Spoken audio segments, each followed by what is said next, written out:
لیکن اس میں اس بات کا خیال رکھنا ہے کہ آپ جو قربانی کر رہے ہیں جتنا ایک حصے پر پیسے آتے ہیں آپ نے اپنے حصے کے مکمل پیسے دینے، ہر فرد نے اپنے حصے کے مکمل پیسے ادا کرنے،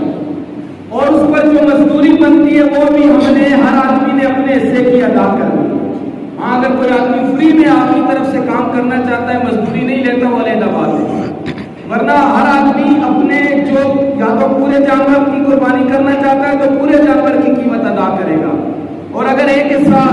یا دو حصے رکھنا چاہتا ہے تو وہ اپنے جو حصے کی قیمت آتی ہے وہ مکمل ادا کرے گا، اس صورت میں اس کی قربانی ہو جائے گی۔ لیکن آج کل بعض لوگوں نے یہ مسئلہ پوچھا ہے، سننے میں آیا ہے کہ بعض جگہوں میں یہ رواج ہے، بعض جگہوں میں یہ سسٹم چل پڑا ہے کہ لوگ اصل قربانی کے حصے سے کم مختلف لوگوں سے تھوڑے تھوڑے پیسے لے لیتے ہیں اور سب کو کہتے ہیں آپ کی طرف سے قربانی ہو چکی ہے۔ یہ قربانی نہیں ہوئی ہے، آپ نے قربانی کے مکمل حصے کی جب قیمت ادا نہیں کی ہے تو پھر آپ کی قربانی نہیں ہوئی ہے۔ اگر تھوڑے تھوڑے آدمی مل کر پیسے جمع کر لیتے ہیں، قربانی کرنے والا ایک جانور دو جانور ادا قربان کر کے کہتا ہے یہ سب کی طرف سے ہو گیا،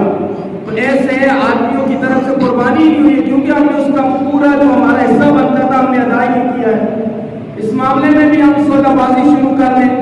یا جو لوگوں کی اجتماعی قربانیاں کر رہے ہیں وہ لوگوں سے پیسے حاصل کرنے کے لیے تھوڑی تھوڑی رقم سب سے لے لیں، تو قربانیاں کریں، باقی پیسے جہاں چلے جائیں وہ خود استعمال کریں، تو لیکن ان ایسی صورت میں قربانی نہیں ہوگی جب تک ہم قربانی کا اگر مکمل جانور ہے تو اس کی مکمل قیمت ادا کریں گے، اگر چند حصے ہیں تو اس کی قیمت ادا کریں گے۔